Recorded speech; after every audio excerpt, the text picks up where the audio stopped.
Oh, spin-offs. My love-hate relationship with them knows no bounds. Usually any series that rises to popularity has a spin-off soon to follow. Whether or not the spin-off has any value is here or there. Dragon Quest is one such series to hold, well, more spin-offs than I've ever seen in one franchise. Despite this, there are quite a few gems to be found in the sea of Dragon Quest spin-offs. And here are a few of my favorites.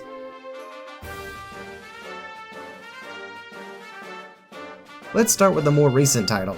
Anyone familiar with Omega Force knows how their hack-and-slash games usually play out, but Dragon Quest Heroes 1 and 2 are leagues above your average format.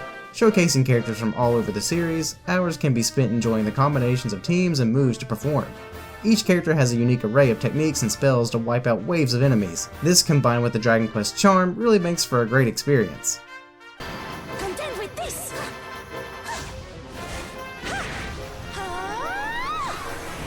Great ball of fire! Playing Dragon Quest Heroes 1 or 2 is up to you, but I'll say 2 offers up a little more. With extra characters, the ability to recruit and become monsters, and being able to have your main character become proficient in almost any weapon, it's definitely my go-to choice, even if it means I have to give up Yangus as a playable character.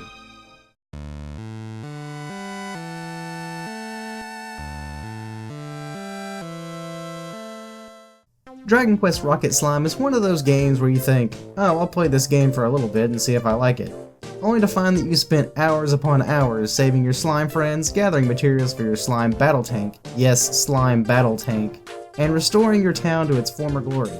Rocket Slime has you playing as stretchy, unique slime known as Rocket, as his town is attacked by neighboring monsters. Now it's up to you to save your friends and rebuild what was destroyed, which all makes for a time-consuming good time.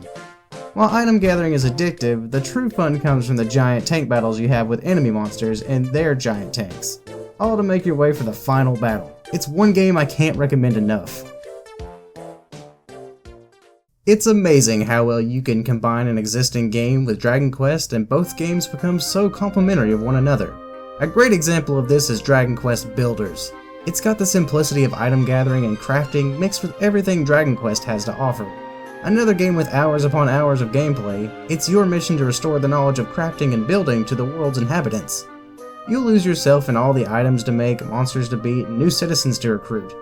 The Minecraft construct of Dragon Quest Builders is such a fitting touch to this world, and it keeps you coming back for more. I kind of forgot that I named my kids Zaxby's for some reason. I'm glad I did though. I'm glad I did. Torneko the Last Hope is a game where you beat the crap out of monsters.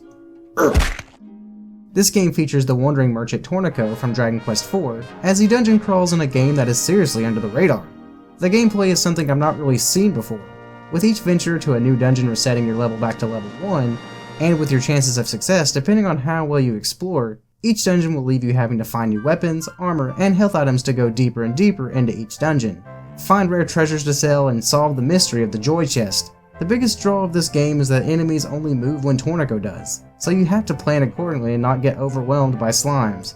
This, combined with the mechanics of being level 1 and unarmed for the start, makes for a difficult challenge. It's also just fun to hit things. Dragon Quest Monsters is best described as Pokemon. That's it. Well, okay, that's not fair. Have you ever played a Dragon Quest game and thought, fighting that monster sure was fun, but I wish I could have made it join my team of other monsters and powered them up, putting them in a tournament against each other and becoming the champion? Well, that's it. That's Dragon Quest Monsters. But instead of using something to capture them, you usually have to fight them enough to where they want to join your team. To join your quest. Your Dragon Quest. But seriously, this game is super addictive and, like Torneko, has spawned a ton of sequels. Eventually merging into the Dragon Quest Joker series, I definitely recommend checking this one out.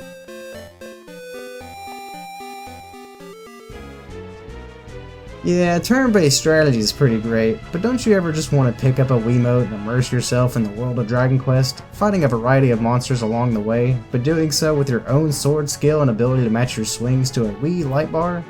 Well, Dragon Quest Swords is the game for you.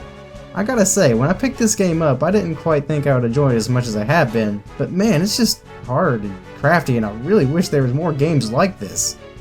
But being a Dragon Quest game, I can't really ask for much more.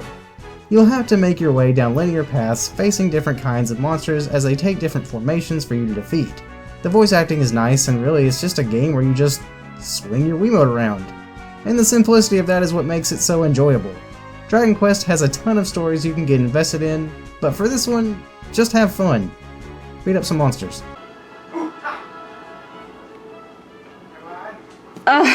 He's been at this for hours! Come on. What are you doing? It's like I'm really there! Hey guys, thanks for checking out this video.